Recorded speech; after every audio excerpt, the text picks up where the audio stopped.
Welcome to the Three Martini Lunch. Grab a stool next to Greg Columbus of Radio America and Jim Garrity of National Review. Three Martinis coming up.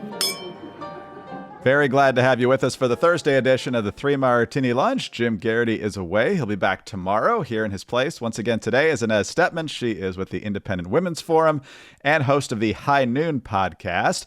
And Inez, we're going to be pretty much doing an all-judicial edition of the Three Martini Lunch today. I am not a lawyer. I don't believe that you are a lawyer. Am I right about that?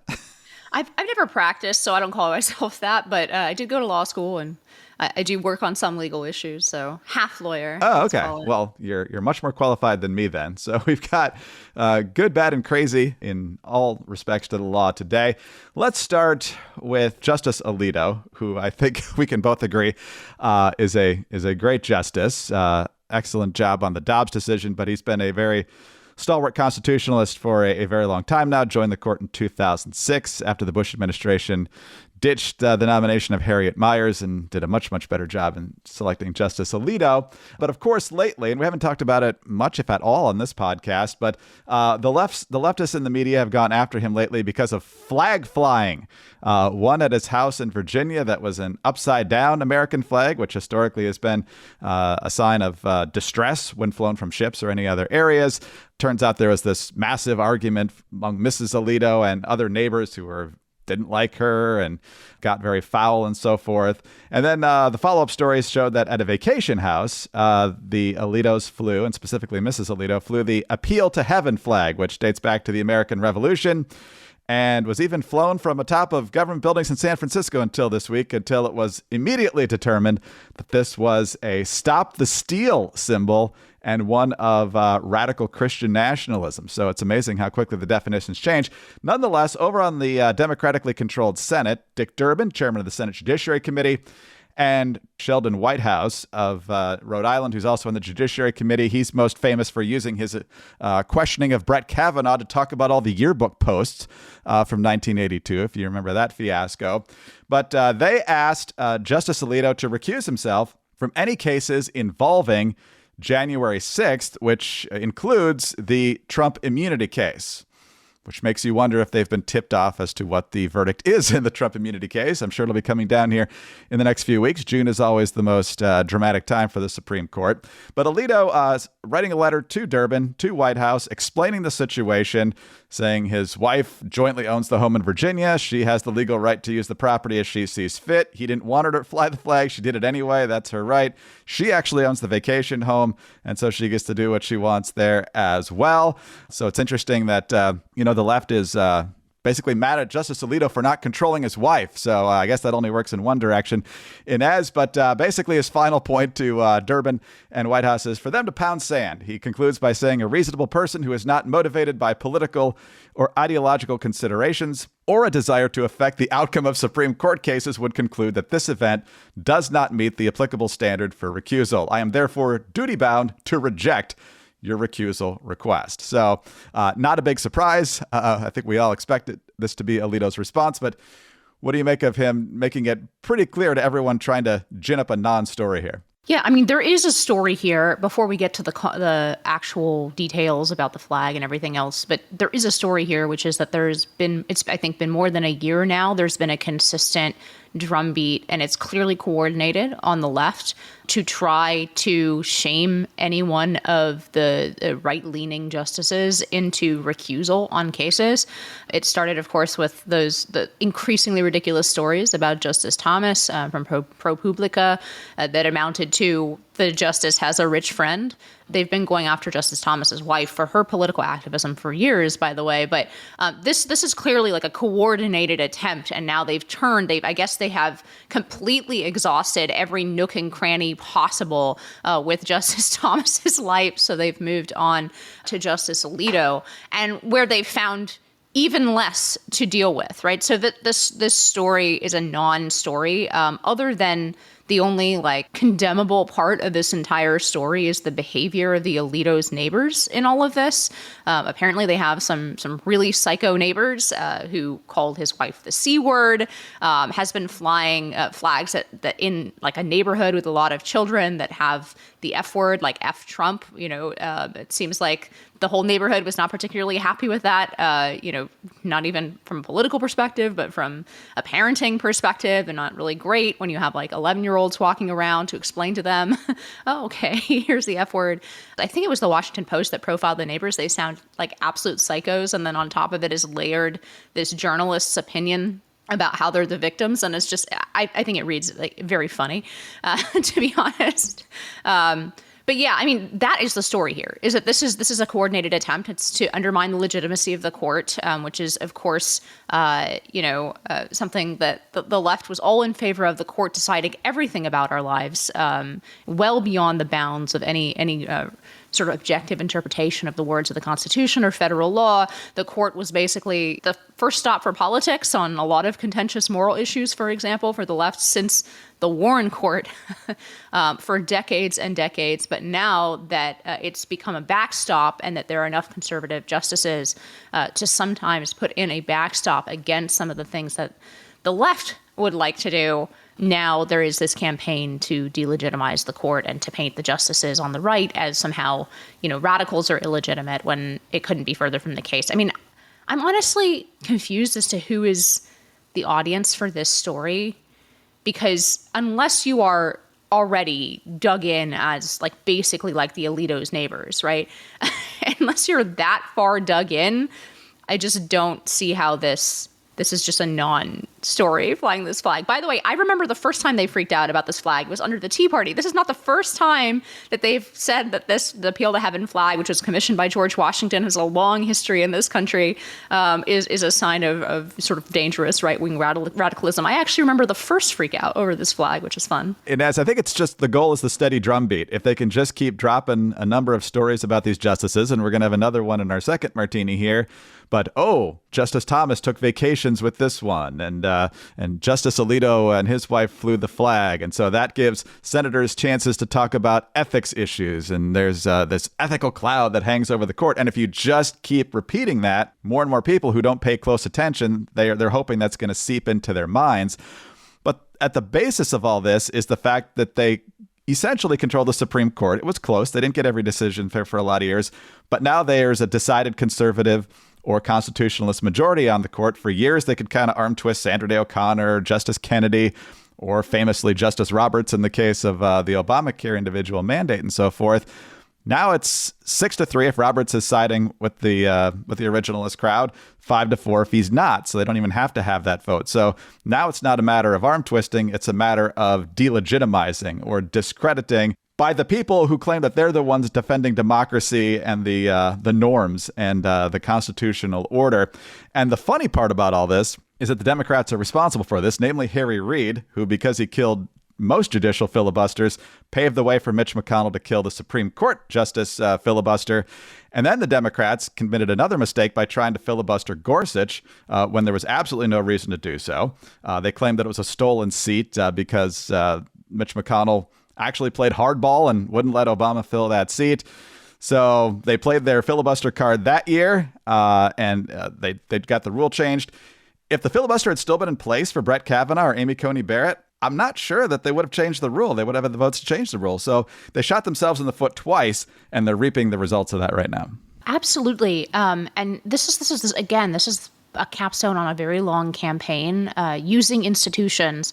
The norms crowd basically gutting a lot of American institutions, wearing them as a skin suit, as I think Comfortably Smug famously came up with that on Twitter, but wearing them as a skin suit, right? And then demanding the respect that the kind of neutral respect that Americans had granted these institutions for a long time. Well, here we have kind of the opposite, where the left had used the court politically for decades, and now even returning the court to a kind of neutrality, which after all is what what the judicial philosophy of most of the originalists on the court actually is, right? It is a philosophy in large part of stepping out of a lot of legislative battles as long as they don't implicate the actual provisions of the Constitution as originally understood. Now, that could mean on any given case that they restrain the government, or they demand that the government does something, or they step into a political issue, but their posture is fundamentally sort of defensive, and they want to put more into the political sphere. And we're seeing this especially with their rulings kind of chipping away, and I'm hoping in this June for some more of that, chipping away at Chevron deference, chipping away at the idea that agencies have this like blanket power, right, to essentially circumvent politics, to put more issues, which, by the way, Dobbs is the decision that does this as well, put more issues directly in front of the American people and their elected representatives, which, after all, is how our system is supposed to work. So here you almost have the opposite, where like the left has been wearing the Supreme Court as a skin suit and demanding neutrality and respect as it was increasingly politicized. And now that the political winds have shifted the other direction, and you have justices who are actually not trying. I mean, sometimes I'm disappointed with how little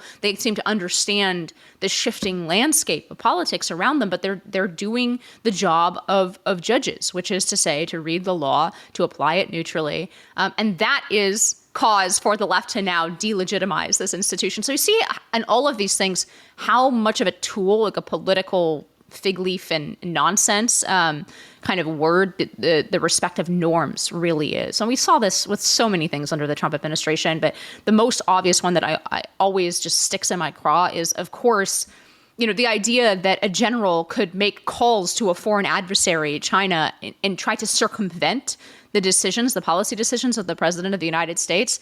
That's a really huge norm to violate. The civilian control of the military, that's one of those basic ones, and I'm sure we'll talk about the peaceful transfer of power. Those are like not just American norms, but lots of lessons from the Roman Empire.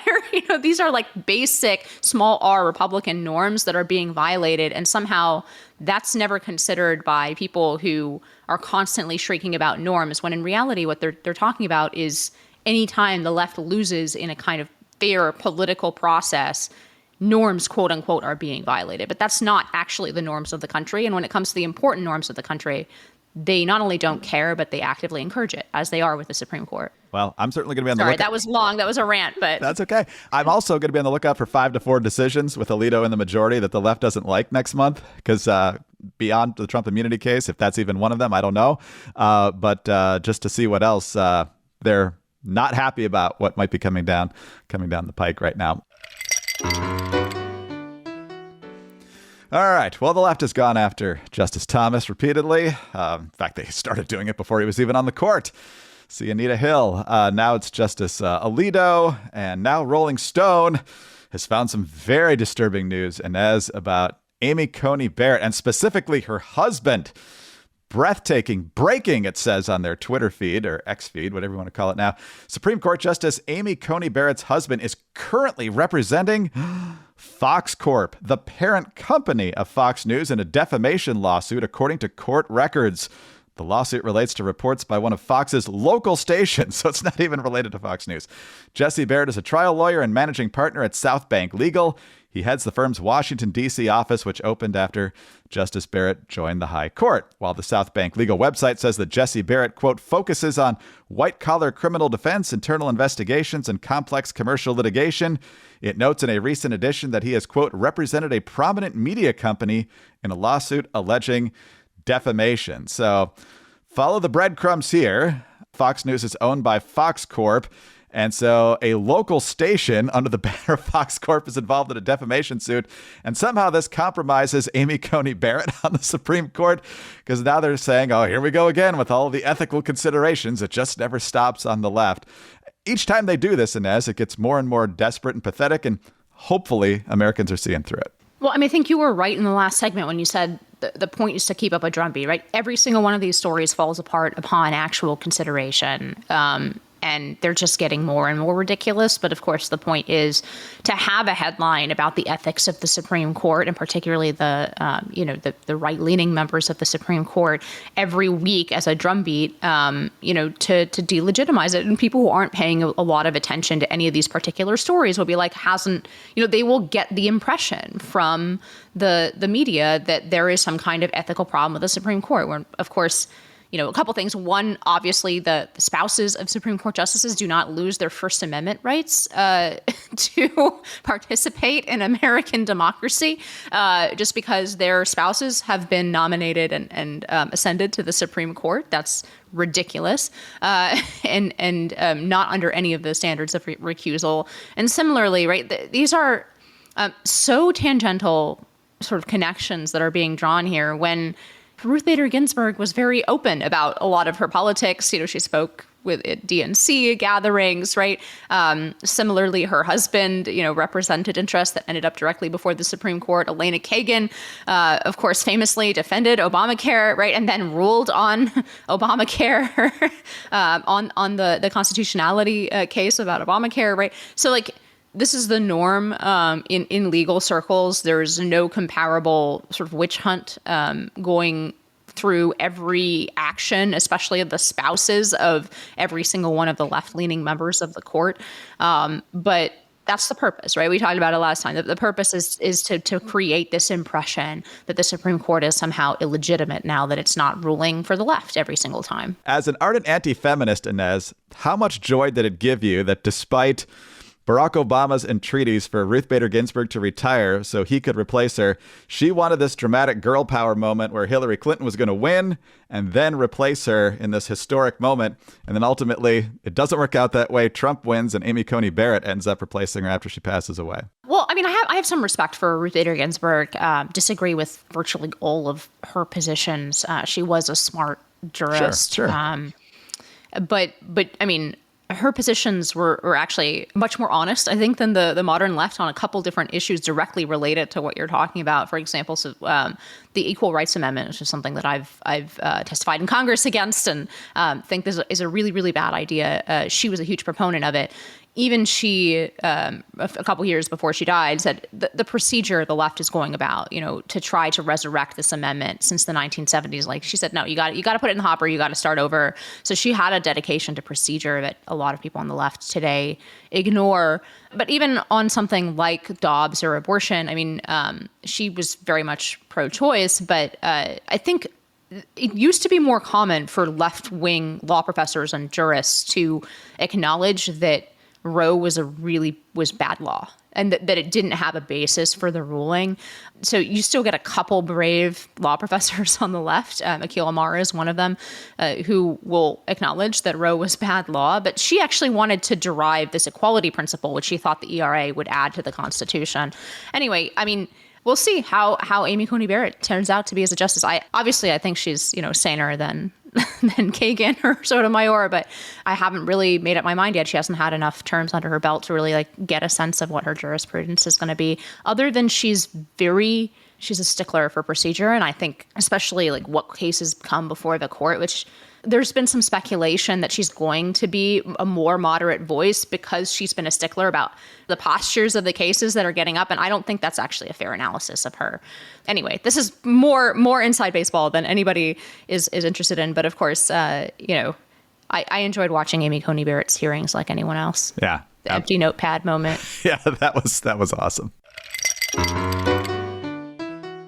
All right, and that's on to our final martini now. You could call it good, you could call it bad, could call it crazy, and it could call it dated by the time you hear this. Who knows when we'll get a verdict, if we'll get one today or tomorrow or later on in the Trump trial in New York City. A lot of different analysis about the final instructions, with jurists not even having to agree on what crime was committed as long as they agreed on a crime being committed to get to a guilty verdict here. The long instructions for the jury not being given to them in writing, so they had to ask to have them read back to them. And so people are trying to understand what that means. I saw a story this morning suggesting that meant there might be some sharp disagreement among the jurors, which could feed into what you were saying yesterday about this not being a slam dunk conviction that the left certainly wants in this case. And so as a person who's gone to law school and certainly followed this case very closely, what stood out to you from closing arguments and what we saw yesterday as to what might happen here, or what was crazy that you saw in the last 24 hours? There's been a couple quirks of New York state law that we're all finding out about that I'm not sure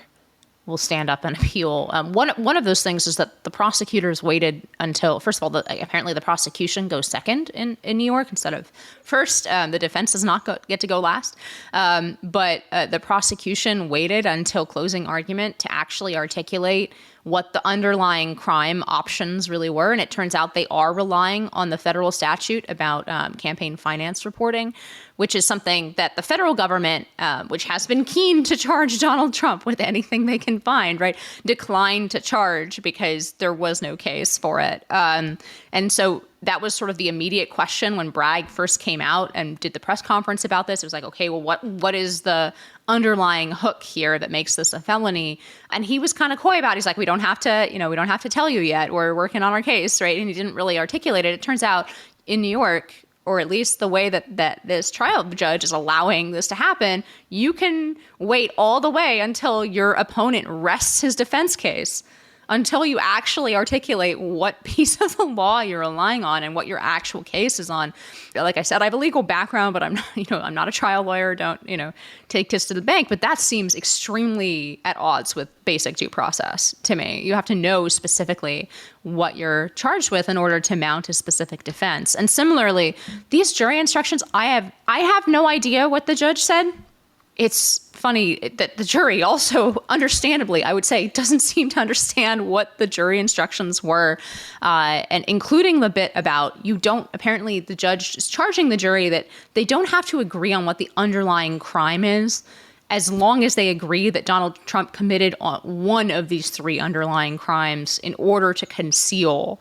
And so he had an intent to conceal this payment, and therefore, like, he committed the larger crime here. That's the idea, that there's these three predicate crimes, but you don't have to agree. So you don't need a unanimous verdict that Donald Trump did X, Y, or Z in particular. You could have the judge specifically said, 4 of you can agree he did X, 4 of you can agree he did Y, and 4 of you can agree that he did Z.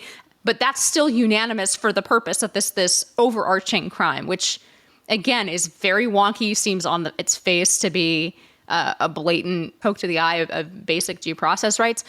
I don't think the point of this, reading all of this, I don't think the point is even to uphold it on appeal. Like, I don't think the judge is trying to get this conviction, if indeed it is a conviction, upheld on appeal. It's just to get Donald Trump before Election Day. Because if we either have a hung jury or we have appeals, right, they're going to take 8 or 9 months. It's going to put us after the election. But that just makes the political nature of this even clearer. If it wasn't enough that, Robert De Niro and there's Biden, campaign stops in front of the courthouse, it just makes it even clearer that I don't think they're really trying to get a lot of pieces of this, airtight for an appeal to the extent that such a ridiculous case can be.